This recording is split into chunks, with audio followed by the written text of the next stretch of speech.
আসসালামু আলাইকুম। এখন শুনবেন সংবাদ শিরোনাম। বিনামূল্যে দেয়া হবে ফ্যামিলি কার্ড, তথ্য সংগ্রহে যুক্ত থাকবে না দলীয় নেতাকর্মী, জানালেন মন্ত্রী। 10 মার্চ শুরু পাইলট প্রকল্প। সোহরাওয়ার্দী উদ্যানে হেনস্থার প্রতিবাদে শাহবাগ থানার সামনে শিক্ষার্থীদের বিক্ষোভ, অভিযুক্তদের শাস্তি দাবি, পুলিশের 4 সদস্যকে প্রত্যাহার।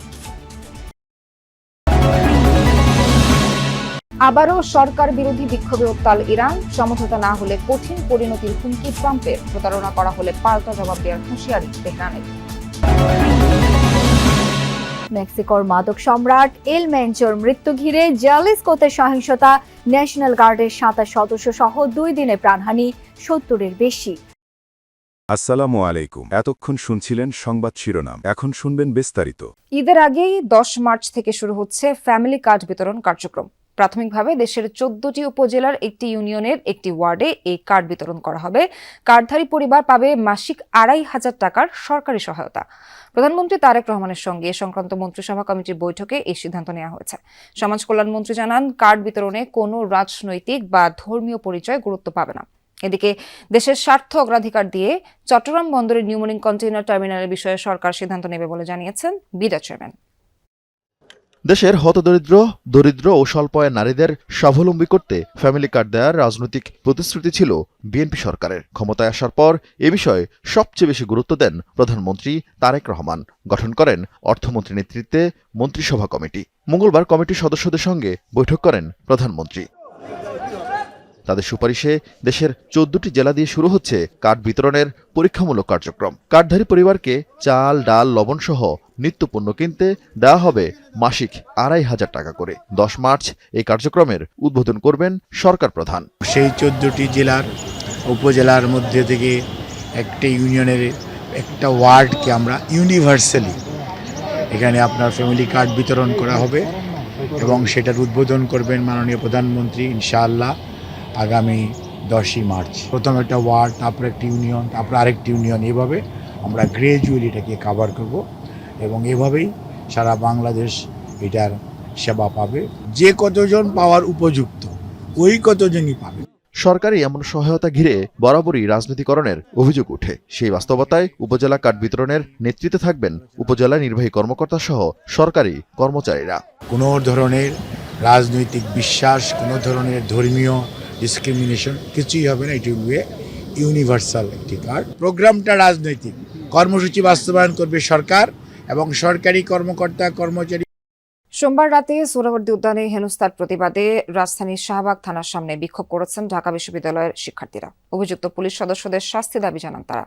এ ঘটনায় 4 পুলিশ সদস্যকে প্রত্যাহার করা হয়েছে। সোমবার রাত সোহরাওয়ার্দী উদ্যানে পুলিশের মাদক বিরোধী অভিযান চলে। দৌড়ঝাঁপ, তর্ক বিতর্ক। সমীকরণ কি দাঁড় করাচ্ছেন? কি সমীকরণ দাঁড় করাচ্ছেন?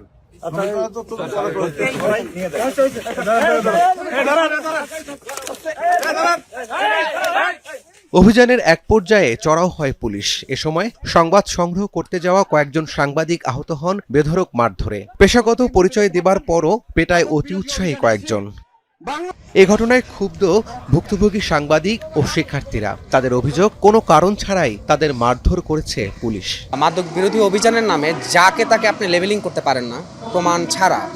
আমার কাছে প্রমাণ কিছু না পাওয়ার পরও, নিরপরাধী হওয়ার পরও আমার গায়ে হাত তোলা হয়েছে। শুধু আমার না, আমার সাথে এক বন্ধুকেও গায়ে হাত তোলা হয়েছে। তারা ঢাকা বিশ্ববিদ্যালয়ের শিক্ষার্থীদেরকে পেটাচ্ছিল। এটা ভিডিও করাই হচ্ছে আমার উপরে হামলা করার একমাত্র কারণ। এর বাইরে আমি আসলে কোনো ইন্টেনশন খুঁজে পাই না। সমঝোতায় না পৌঁছালে কঠিন পরিণতি বরণ করতে হবে ইরানকে, এমন হুঁশিয়ারি দিয়েছেন মার্কিন প্রেসিডেন্ট। ইরানে অভিযান ইস্যুতে যুক্তরাষ্ট্রের শীর্ষ সেনা কর্মকর্তা জেনারেল কেইনের বক্তব্যের ভুল ব্যাখ্যা দেওয়া হচ্ছে বলেও ক্ষোভ জানান তিনি। তবে পাল্টা হুমকি জানিয়ে তেহরান বলছে, প্রতারণার শিকার হলে জবাব দিতে প্রস্তুত তারাও। এদিকে ইরান জুড়ে অব্যাহত আছে সরকার বিরোধী বিক্ষোভ। আবারও বিক্ষোভে উত্তাল ইরান। তৃতীয় দিনের মতো সরকার পতনের দাবিতে প্রতিবাদ সমাবেশ চলছে দেশটির বিভিন্ন বিশ্ববিদ্যালয়ে। তেহরান ইউনিভার্সিটির পাশাপাশি আল জাহরা, আমির কবিরের মতো প্রতিষ্ঠানগুলোতে চলছে ক্ষোভ। পোড়ানো হয় ইরানের জাতীয় পতাকা। একদিকে অভ্যন্তরীণ অস্থিরতা, অন্যদিকে ইরানকে ঘিরে যুক্তরাষ্ট্রের যুদ্ধ প্রস্তুতি। এই অবস্থায় তেহরান বলছে, সংঘাতের চেয়ে আলোচনাকেই প্রাধান্য দিতে চায় তারা। তবে আক্রান্ত হলে বিন্দুমাত্র ছাড় নয়।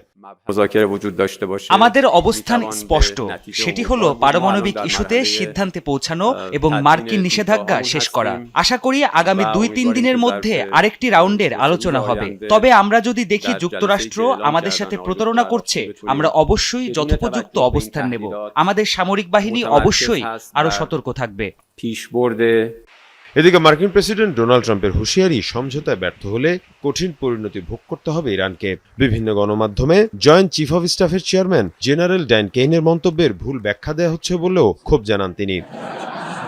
আমি চাই ইরানের একটি চুক্তি হোক, কিন্তু যদি আমরা কোনো সমঝোতায় না যেতে পারি তাহলে তা ইরান এবং দেশটির জনগণের জন্য খুবই খারাপ দিন হবে।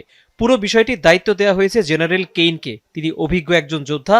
এর আগে ইরানের বিরুদ্ধে অপারেশন মিডনাইট হ্যামারের নেতৃত্ব দিয়েছেন তিনি।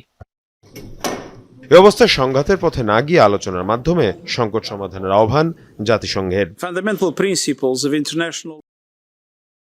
সেনা অভিযানে মাদক সম্রাট এল মেনচো নিহতের জেরে এখনো চাপা উত্তেজনা বিরাজ করছে মেক্সিকোয়।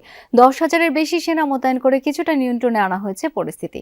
2 দিনের সহিংসতায় প্রাণহানি দাঁড়িয়েছে 70 জনের উপর, যাদের মধ্যে রয়েছে ন্যাশনাল গার্ডের 27 সেনা। রোববার দিনব্যাপী নাশকতার পর সোমবার কোনো এলাকায় পরিস্থিতি কিছুটা স্বাভাবিক হলেও কাটেনি আতঙ্ক। জ্বালানি সরবরাহ, বিমান চলাচল শুরু হলেও এখনো বেশ কিছু রাজ্যে বন্ধ স্কুল।